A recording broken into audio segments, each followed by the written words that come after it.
Hello, everyone. I'm Asha Nayaswami, and I'm talking today with Brahmachari Vineet, who is talking to me from the monastery. What city is the monastery in there in India? What do you, It's in Khandala, and it's in between two major cities in India, which is Pune and Mumbai. okay, so he's perched between Pune and Mumbai.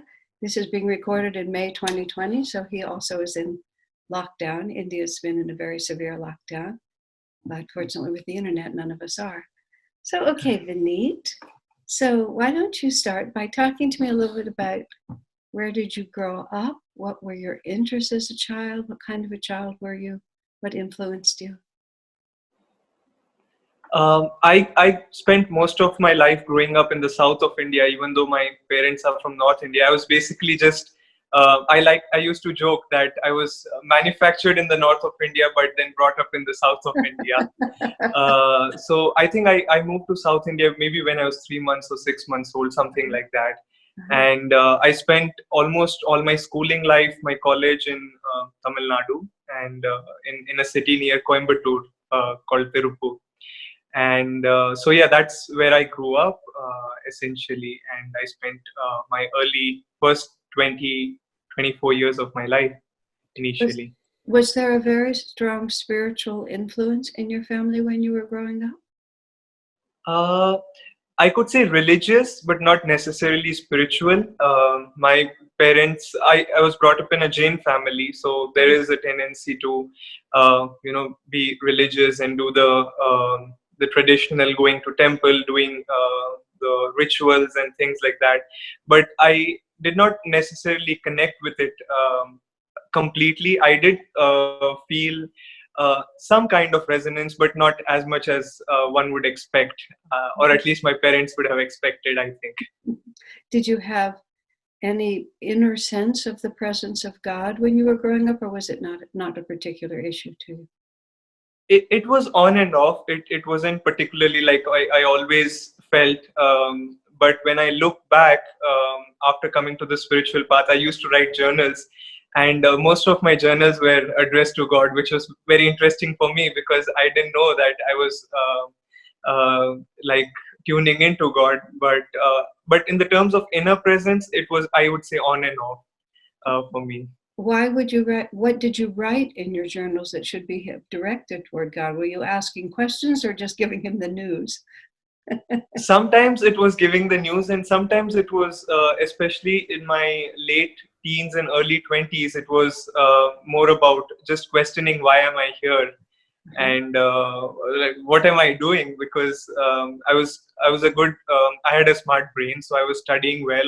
My parents hoped I would have a good career, which I had for a short time, but it was just like, what is the meaning of all this? Because I could go by the norm, finish my education, finish this, and then have a great career, but then what? And it kind of haunted me, like, is that it? And it wasn't. That was what my many of my journals were about sometimes. Really? Were you when you were a child, were you unhappy? Did these unanswered questions make you unhappy, or were you a happy child? As a child, I was generally very happy. It was mostly during the late teens, I would say. And not that I was unhappy, but it was just like my mind started questioning, and I couldn't help it. You couldn't. Did it make you then? Were you able to carry on despite these inner questions? You continued with your studies. Did it interrupt your progress? These questions. It did actually. It just I had 2 years, especially right after I finished my college, because till I was in college, I just had really good friends. I was happy with them. I was just fine with my family. But as soon as I started going out of my college, this inner questioning began. And I was doing well in terms of my studies, but as soon as this began, it was just like I couldn't do anything more. I just had to find my answers before I could do anything else in my life. So, at what point? I mean, what was the progress? Was the master's path the first path you found, or what was the first? What was the first thing that gave you an answer that was meaningful to you? The first thing that gave me a proper answer was master's path. Really? So that is true. But like I said, as soon as this questioning began, the other thing which I started doing was I started reading a lot of books. Just if you give me the title of a book, I would read it. If it was spiritual, pseudo spiritual, just I read books after books after books. Some were fine, some weren't fine. And I think about a year and a half, or like I wouldn't study my course books or my education. I wasn't reading those books. I was rather reading other books just to find what is this all about. Give me the names of some that made an impression on you at that time. What you kept reading, so something must have helped you. What was helping you? So two of the authors whom I read the most during that time, one was Deepak Chopra and the other was Paulo Coelho. And but it wasn't like I completely resonated with them, but it made some sense, better than what I had before. So what part of it made sense to you? What were you beginning to realize? Just that, this life is much beyond what this society has told me all about. And there is something within us which keeps yearning for something, and it cannot be really fulfilled by material, by the outward material life. And I could have a successful career, I could have a wonderful family, but it just wasn't going to fulfill me. Now, did this make you nervous when you realized that your path was suddenly the path that everyone expected of you? Did it make you nervous to realize that you weren't going to be able to follow it? It didn't make me nervous, but it made me even more, let's say, in despair. Like I wanted to know the answer. Did you have any friends who were sharing these doubts, or were you completely alone in it? Interestingly, as soon as I finished my college, all these good friends I had, we just walked our path, and I wasn't much in touch with them during this phase of my life. Maybe a couple of them, but it was on and off. So it was basically an inner battle, and I didn't have much to share. And I did try sharing with a few people, but they didn't understand what was happening. So it was something I decided not to talk about too much because it made me look like I was going mad. I presume then, therefore, you didn't tell your parents? My parents had a sense of it because they suddenly saw me disinterested with everything which was happening around me. But I think it was convenient for them to kind of not pay too much attention for them and make me focus on my studies. And they thought it was probably just a phase which everyone goes through. Yes, I can understand. That's what they always think. So how did you progress then from Deepak Chopra and Paulo Coelho? Yeah. So basically, like I was on a reading spree, and one of the books which came was Autobiography of a Yogi. And I read that book. Did it come in any powerful way, or was it just the next one on the list? It in some ways was the next one on the list, but also because someone had posted on Facebook that this was the only book which Steve Jobs had on his iPad. So I thought, okay, fine, let's give it a try. So I just started with it. And for some people, it is just they see the cover or they read the first chapter and they are on it, and they know this is it for them. But it wasn't so for me. And in fact, like the miracles were fine by me. It wasn't much of a problem. I don't know why. But the English was really hard for me, especially like I was just, not that I didn't speak English, but somehow the kind of vocabulary used there was, and I didn't have a spiritual vocabulary at all. So that was hard on me. So I would read a little every day, but I would make it a point to read the book every night before I went to bed. Mm-hmm. I didn't. I couldn't read Autobiography the first time I tried to read it. It was before I met Swami, and I couldn't connect with the book at all. After I met Swamiji and I knew he was a disciple of Master, I went back and then I loved it. But the first time it didn't work at all. So, but you're very articulate in English. It was just, you were educated in English, weren't you? Did you go to school in English? But still, Autobiography was of a different ilk, huh? Yeah.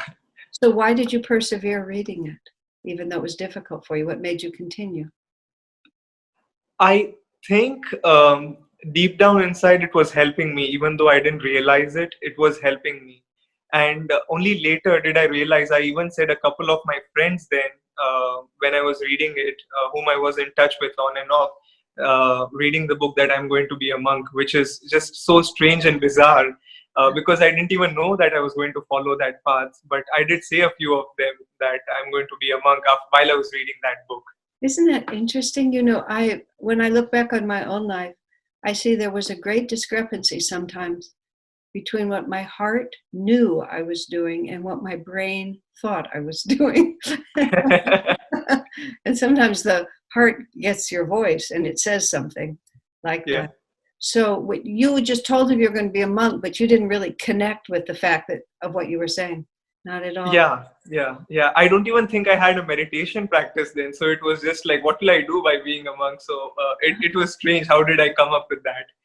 But the way he led his life, I think that kind of inspired me inwardly. That might have been the reason, I think. But it's hard to point that this could be the reason, but still. Because he was living a meaningful life. Is that what you mean? Yeah. And his connection with his guru, Sri Yukteswarji, it was just so deeply inspiring. And that I myself was like, oh, where are such people? I want to get trained and I want to learn also. Uh-huh. So what happened next? I mean, what was the next step in your evolution spiritually then? Basically, my parents wanted me to complete my education. So all I did was, just write exams one after the other. And I was least interested. So and these were some of the toughest exams in the country. So I was just like, I was passing time. And at one point, I really woke up and I was just like, I need help. I just can't do this on my own.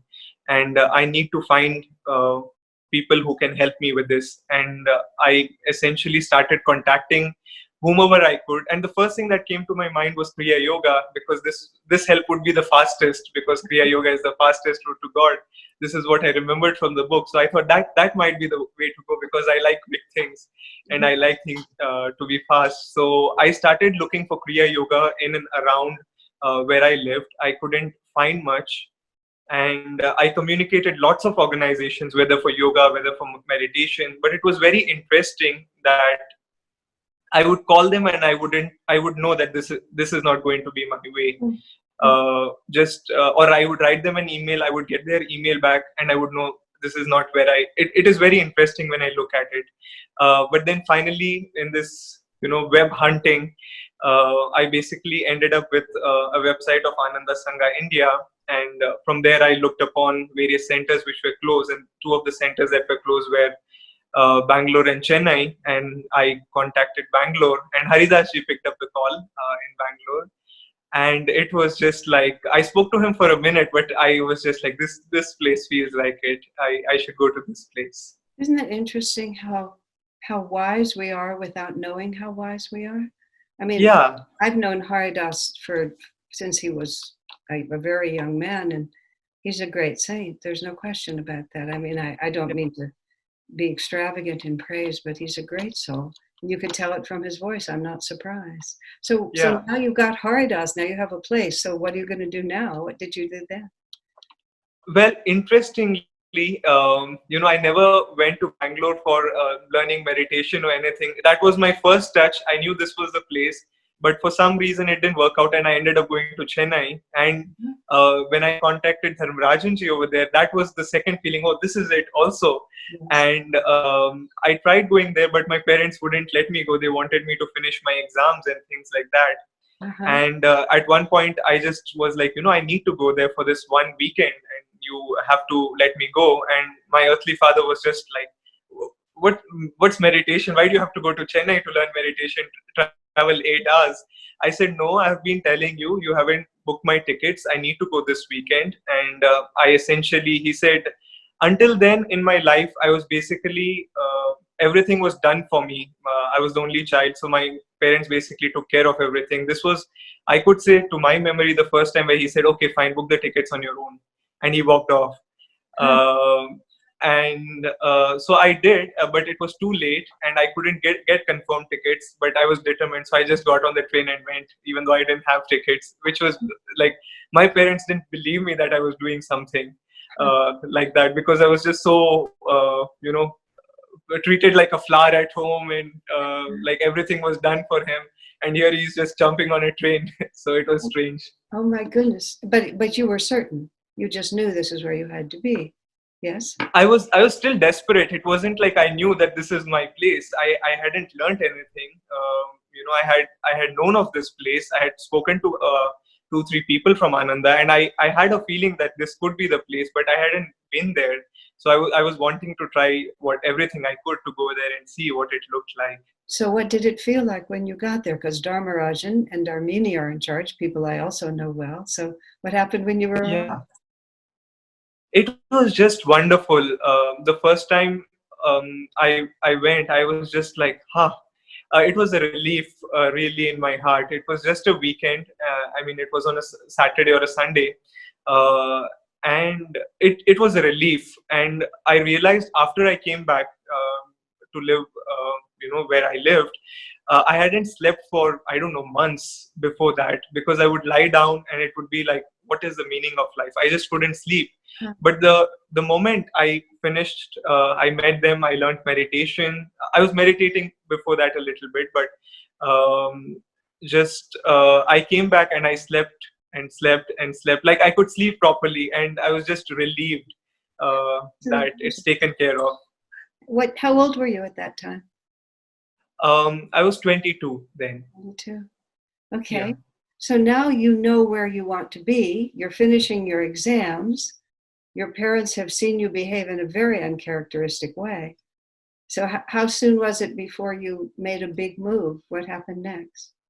Yeah, and so basically, I knew, these people were in Chennai, and I wanted to be in Chennai myself. But it wasn't going to be easy to say, "Oh, I'm moving to Chennai because this is how it's going to be." But interestingly, Chennai is also one of the big cities where there are some of the best faculties for the course which I was doing on chartered accountancy. So it seemed only reasonable to tell them that I just want to study now and finish it once and for all. So I would like to go to Chennai and do my classes over there, which they were just absolutely supportive about. And I didn't lie to them. It was true. Everything I said was true, and I made it true. I did the classes, but I also had a hidden purpose of going to Chennai. Did you feel by now that Master was your guru? Did you feel that this was your path, or did you know yet? No, I had to I had a very questioning mind, so it wasn't like on day one it was all like thumbs up and this is it. So I had to keep questioning them. I had to find the answers on my own, and the answers did come one by one, and it increased my inner certainty that this is it. But it took me a while before I knew that this is what I wanted to do. But to come to a point of he's my guru, or this is my spiritual path for the rest of my life, it did take me it took me some time, but I certainly grew just stronger by the day, you could say. Most people take time. Some people have an instant recognition, but most people take time. What year was this? Was this before Swami died or after he died? What year are we talking about when you went to Chennai? It was in 2014 that I first, early 2014. So it was after Swamiji left the body. But as soon as I came back from Chennai, I wanted to know who the founder is, and who these people are. And the best way to know who these people are is to know who trained them and everything. And I just saw some videos of Swamiji. I read the New Path right after I came back from Chennai, and his life touched me so deeply. And in a way, I think I resonated with Master much more after knowing Swamiji. And for the initial few days or months, I would see a video of Swamiji or read a book of his, and I would just start weeping because it was just like, wow, this feels home in so many ways.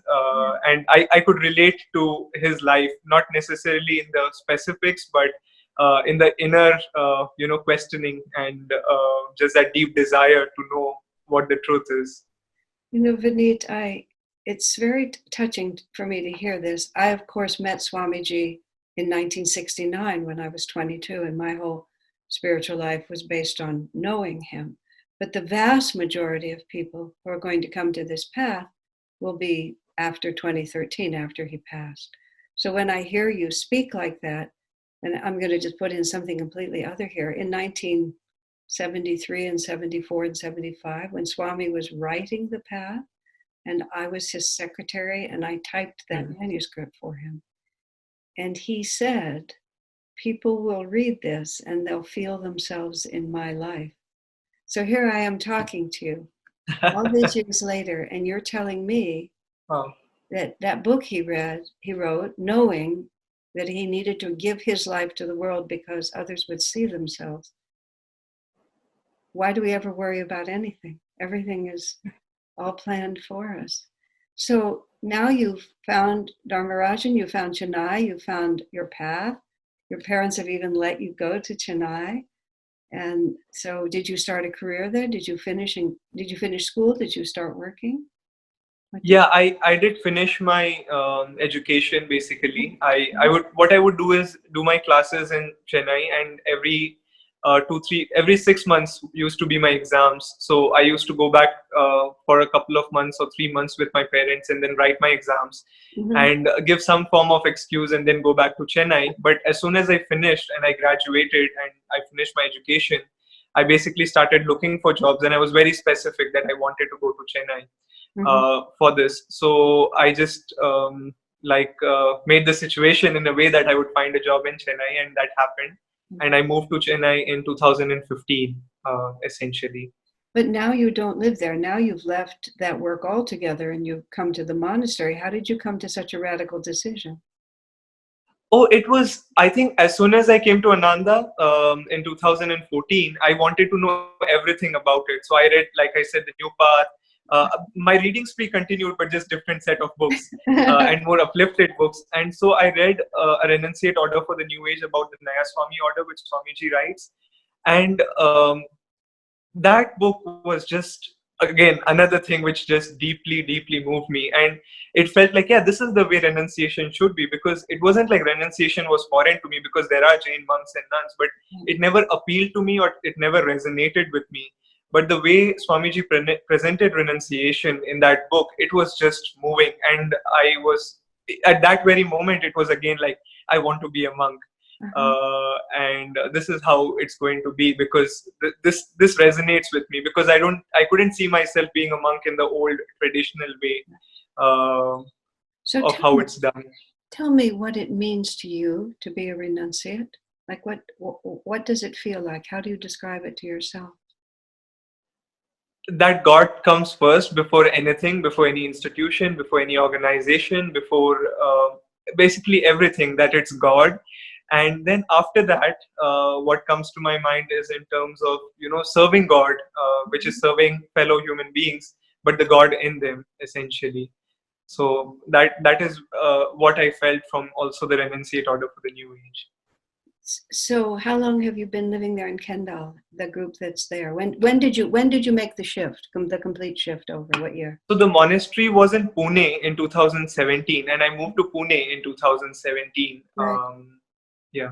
And then it moved over. Now, I don't know how much you want to say, but I presume your parents have had to adjust to this.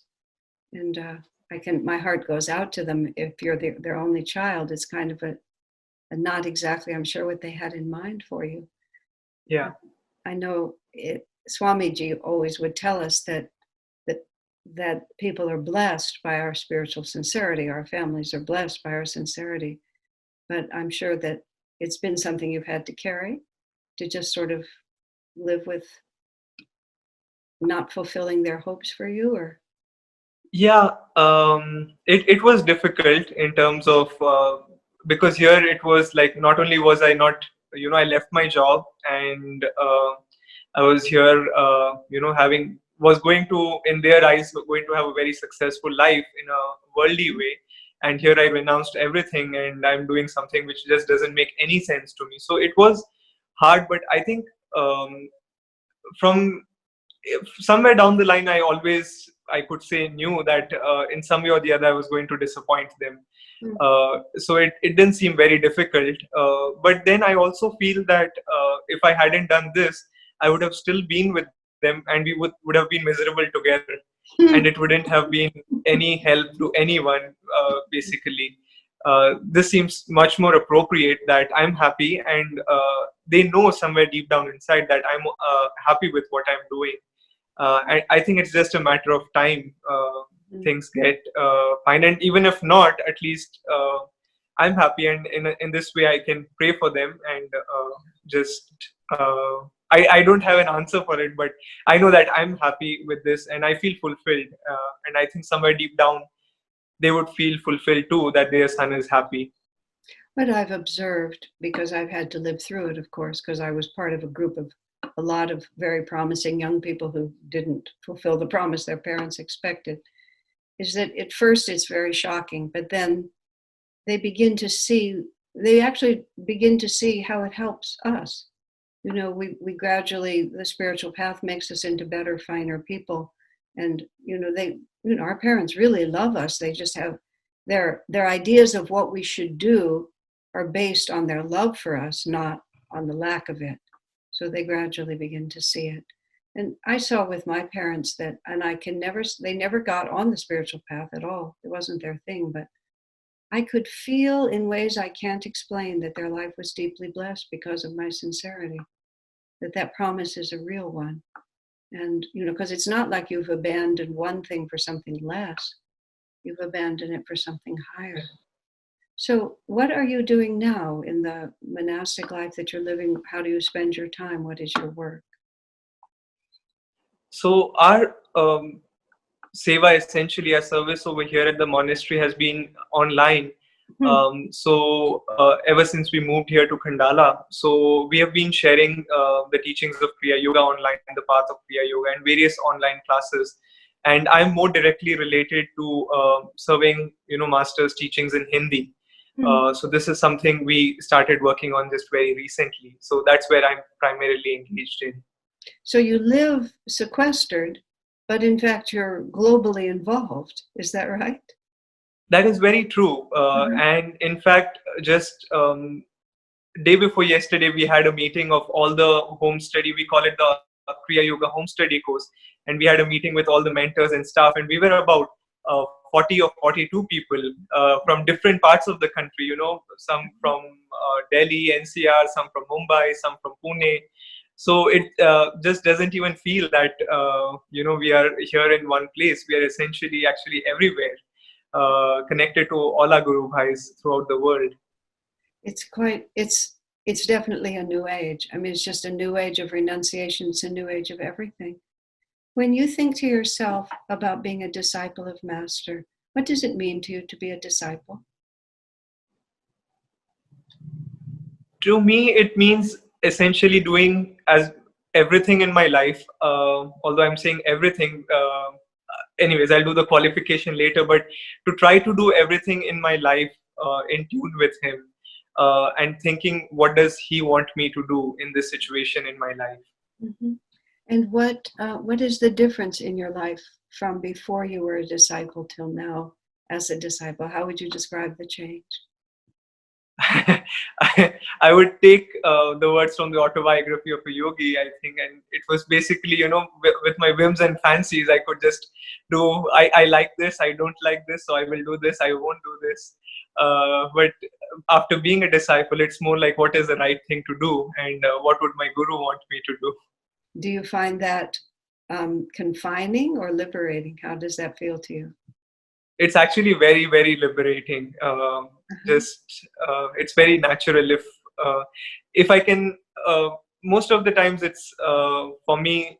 Sometimes it does get clouded by the likes and dislikes, which are still there. But if there is a clarity of this is what is needed to be done, it just is absolutely liberating. After that, there's no second thought. What is your thought for how you see yourself in the future? How do you see your spiritual life ideally in the future? I don't know in some ways, but I think it would just be more Guru Seva and more service to the Guru and just growing in his grace. I think that's good enough, Vineet. I think that's a wonderful ambition. More of the same, only better. Yeah. Well, Vineet, thank you very much. That's a very interesting story, and I commend you for your one-pointed dedication. I sympathize with the expectations of your parents, because I know how deeply parents strive for the best for their children. And I also think it is a great blessing for your parents to have such a spiritually dedicated son. It was their good karma. But I understand the human side of it, and I will certainly pray for them, because I know that. Well, my friend, thank you very much. It was really Thank you. a joy to speak with you.